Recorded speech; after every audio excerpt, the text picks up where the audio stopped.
E aí, perdedores, sobreviveram? Isso aqui é mais um programa aí do Jornal do Caos aqui no canal Os Perdedores. Meu nome é Júlio César e hoje vamos falar sobre a teoria do louco, né, e como que ela pode ser utilizada ou está sendo utilizada no governo Trump. Então, assista até o final, logo após a nossa abertura.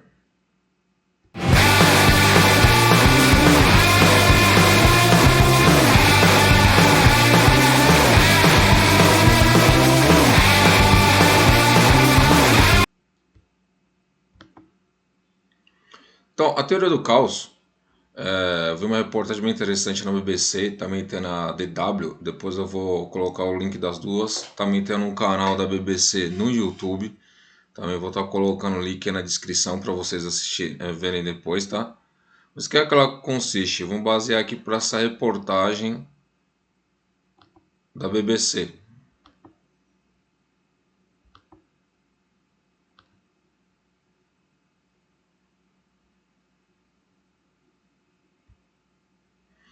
Ela fala como o Trump está usando a teoria do louco para tentar mudar o mundo e está funcionando.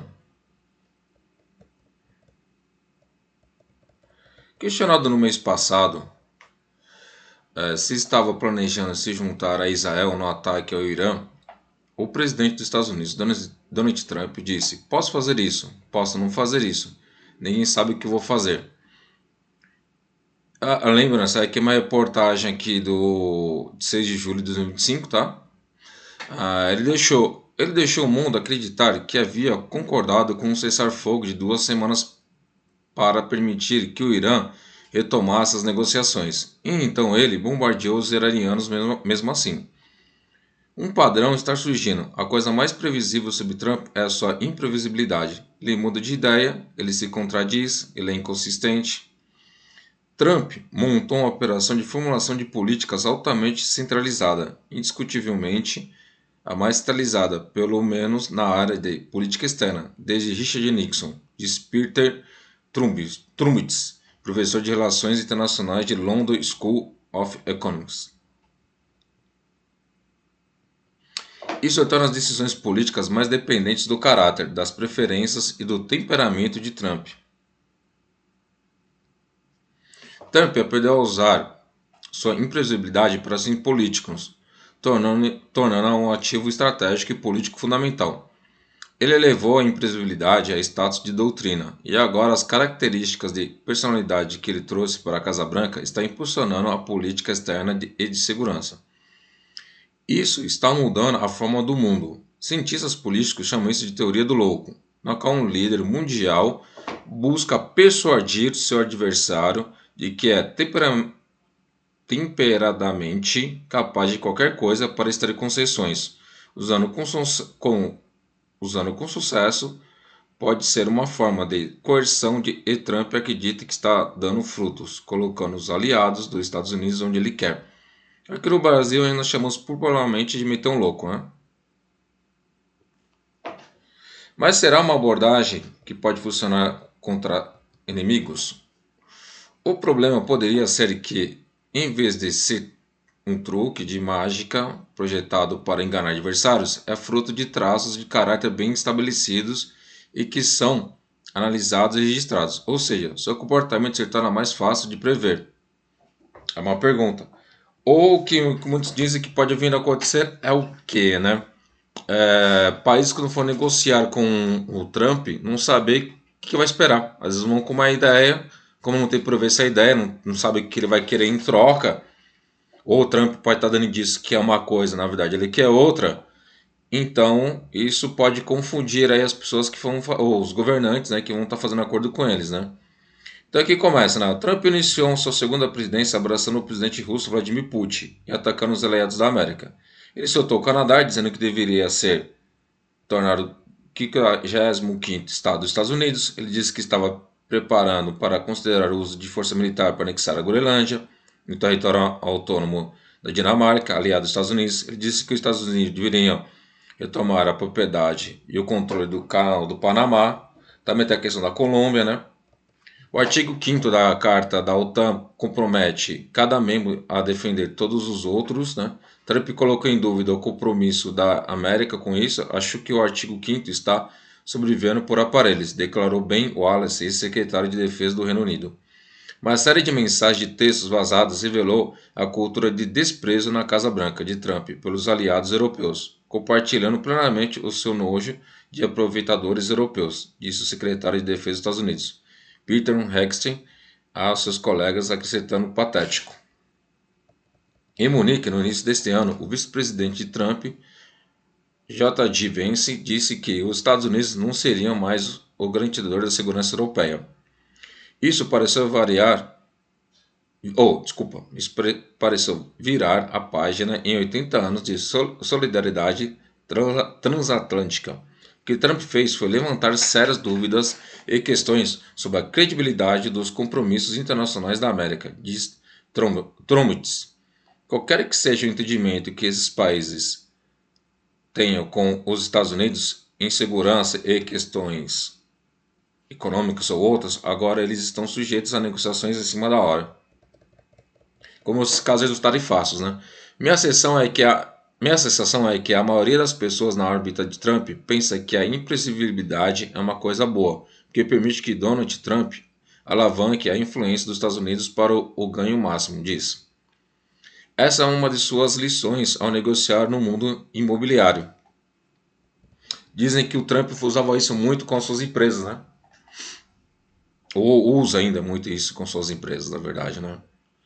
A abordagem de Trump deu frutos. Há apenas 4 meses, o premier britânico Keir Starmer disse ao parlamento que o Reino Unido aumentaria os gastos com defesa e segurança de 2,3% do PIB para 2,5%.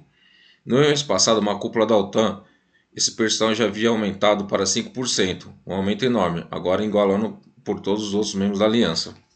Também tem que lembrar que o Trump teve várias empresas também, né? Então ele se conseguir, né? Enfim. Aí que ele coloca, né? Previsibilidade da imprevisibilidade. Trump não é o primeiro presidente americano a empregar uma doutrina de imprevisibilidade. Em 1968, quando o presidente dos Estados Unidos, Richard Nixon, tentava acabar com a guerra no Vietnã, ele achou o inimigo norte-vietnamita intratável. Em um determinado momento, Nixon disse ao seu conselheiro de segurança nacional, Henry Kissinger, você deveria dizer aos negociadores norte-vietnamitas que Nixon é louco e você não sabe o que ele vai fazer. Então é melhor chegar a um acordo antes que as coisas fiquem realmente loucas, diz Michael Dash, professor de Relações Internacionais da Universidade de Notre Dame. Então o caso também, né? O tempo inteiro está ameaçando que está jogando bomba, nucleares e assim, enfim. Sempre aquela dúvida pairando, né? Essa é a teoria do louco. Julie Norman, professora de política da Universidade College de Londres, concorda que agora existe uma doutrina da imprevisibilidade. É muito difícil saber o que está por vir dia a dia, ela argumenta, e essa sempre foi a abordagem de Trump. Trump aproveitou com sucesso sua reputação de volatilidade para mudar o relacionamento de defesa transatlântico. E, aparentemente, para manter Trump do seu lado, alguns líderes europeus bajularam e se curvaram. É isso que Trump quer, né? Um desses casos é o nosso amiguinho aqui, Bolsonaro, né? Amiguinho foi um modo irônico, tá? A cúpula da OTAN do mês passado em Haia foi um exercício de cortejo obsequioso. O secretário-geral da OTAN, Mark Rutte, havia enviado anteriormente a Trump, ou a Carol Donald, né? Uma mensagem de texto que Trump vazou. Parabéns, obrigado por sua ação decisiva no Irã. Foi realmente extraordinário. Ele escreveu. Sob o próximo anúncio de que todos os membros da OTAN concordaram em aumentar os gastos com defesa para 5% do PIB, e ele continuou. Você alcançará algo que nenhum presidente em décadas conseguiu fazer. Por que é tão importante aumentar os gastos da OTAN com armamentos, né? Porque quem está ganhando com isso é os Estados Unidos, né? Quem é que está financiando, quem que está fornecendo esses armamentos, né? Hunter Scaramucci, que atuou anteriormente como diretor de comunicações de Trump em seu primeiro mandato, disse: Sr. Rutte, ele está tentando envergonhar o senhor, e ele está literalmente sentado no Air Force One rindo de você. E isso pode ser a fraqueza no coração da doutrina da imprevisibilidade de Trump. Suas ações podem ser baseadas na ideia de que Trump anseia por adulação, ou que ele busca vitórias de curto prazo, preferindo-as ao processos longos e complicados. E se for esse o caso e sua suposição estiver correta, então isso limita a capacidade de Trump de realizar truques para enganar adversários. E, em vez disso, ele tem traços de caráter bem estabelecidos e claramente documentados, dos quais ele se tornaria ciente. Então há a questão se uma doutrina de imprevisibilidade ou teoria do louco pode funcionar em adversários. O presidente ucraniano Volodymyr Zelensky, um aliado que recebeu um sermão de Trump e vence no Salão Oval, mais tarde concordou em conceder aos Estados Unidos direitos lucrativos para explorar os recursos minerais ucranianos. Vladimir Putin, por outro lado, aparentemente permanece convicto em resistir aos encantos e ameaças de Trump. Na quinta-feira, após um telefonema, Trump disse que estava decepcionado por Putin e não está pronto para encerrar a guerra contra a Ucrânia. E o Irã? Trump aumentou a sua base, que encerraria o envolvimento americano em guerras eternas. No Oriente Médio, sua decisão de atacar as instalações nucleares do Irã foi talvez a escolha política mais imprevisível de seu segundo mandato até agora. A questão é se terá o efeito desejado. O ex-secretário de Relações Exteriores britânico William Hague argumentou que fará precisamente o oposto, tornará o Irã mais e não menos propenso a buscar a aquisição de armas nucleares. Quer dizer o quê? Que esse ataque que o Trump fez não quer dizer que o Irã vai ficar com medo de criar armas nucleares. Pelo contrário, pode ser que a partir de agora que ele resolva, né, fazer armas nucleares, criar armas nucleares. Né? Isso que o professor está dizendo. Vai ser que o efeito está no contrário. Né? Como diz o ditado aí, um tiro pela culatra, né? Um tiro no próprio pé. O professor Dash concorda. Acho que agora é altamente provável que o Irã tome a decisão de buscar uma arma nuclear, diz ele. Então, eu não ficaria surpreso se eles se mantiverem discretos e fizerem todo o possível para completar o ciclo completo de combustível e conduzir um teste. Acho que a lição de Saddam Hussein e Muammar Gaddafi não é perdida para outros ditadores que enfrentam os Estados Unidos e uma potencial mudança de regime. Então os iranianos sentiram desesperadamente a necessidade do impedimento final e olharão para Saddam e Gaddafi como exemplos negativos e Kim Jong-un da Coreia do Norte como exemplo positivo. É porque o Kim Jong-un vive ameaçando, aí os Estados Unidos vai lá, manda porta-aviões para a costa da Coreia do Norte, depois tira, e fica aquele, né, um ameaçando o outro. Sempre dá certo ali pro Kim Jong-un, né?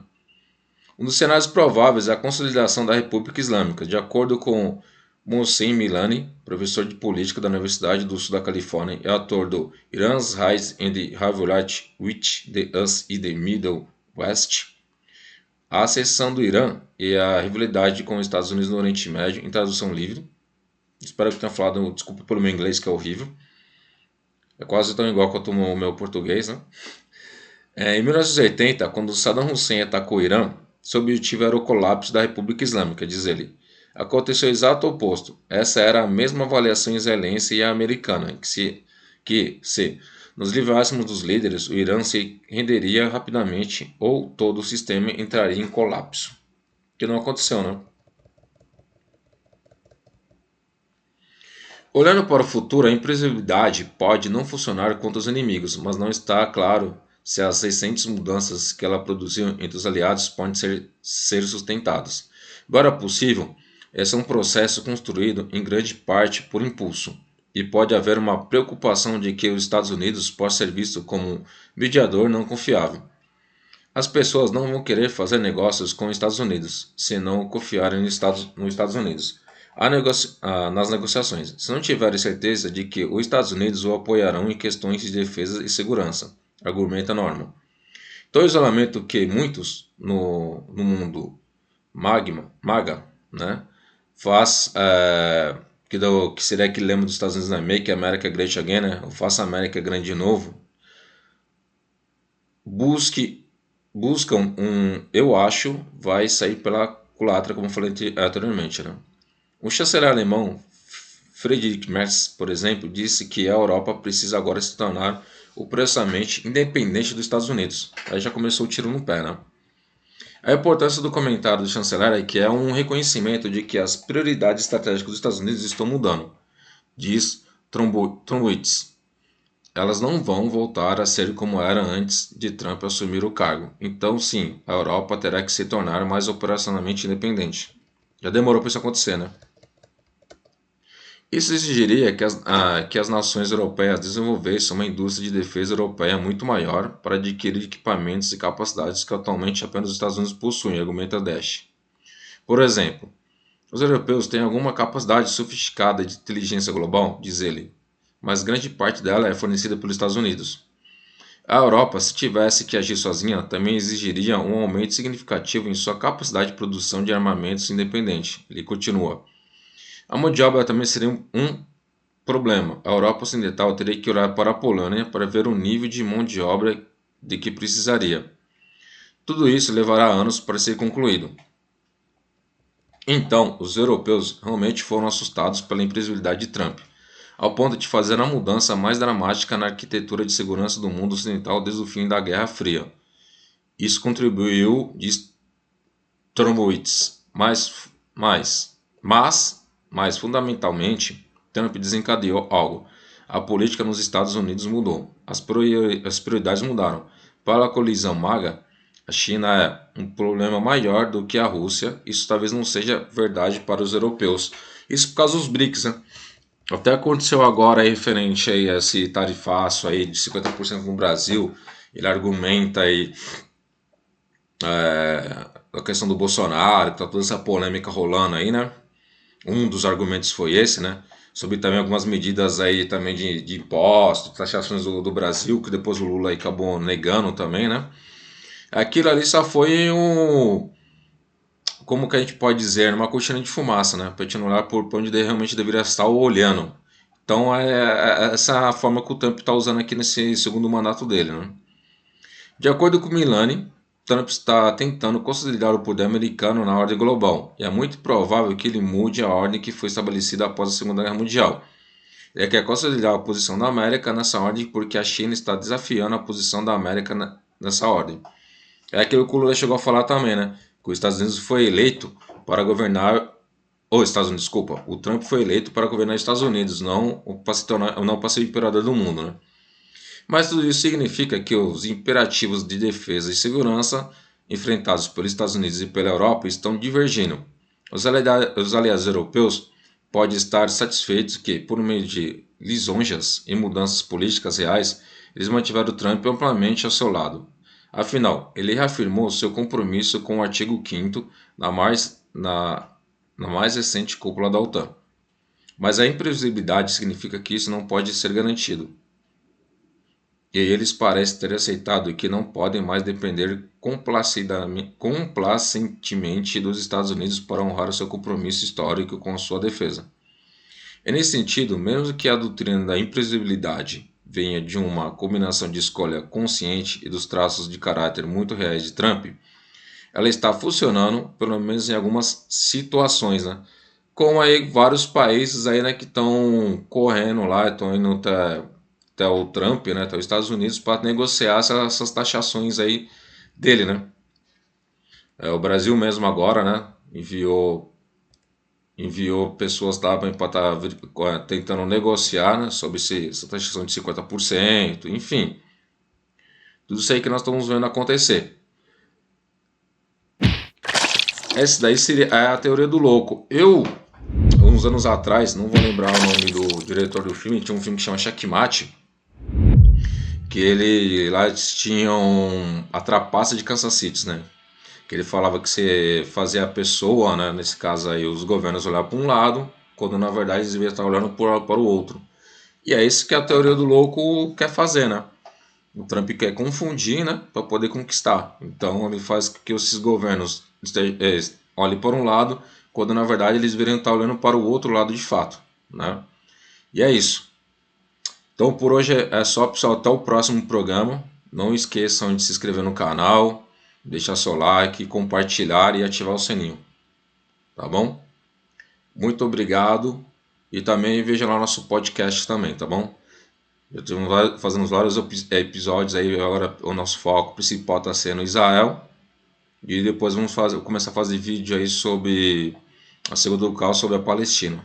E vou focar bem começar a focar bem nesse conflito que está ocorrendo, nesse massacre que está acontecendo aí na Palestina, com os muçulmanos palestinos, tá bom? Então, até a próxima, cuide-se e desligue-se das telinhas e vá ler um livro.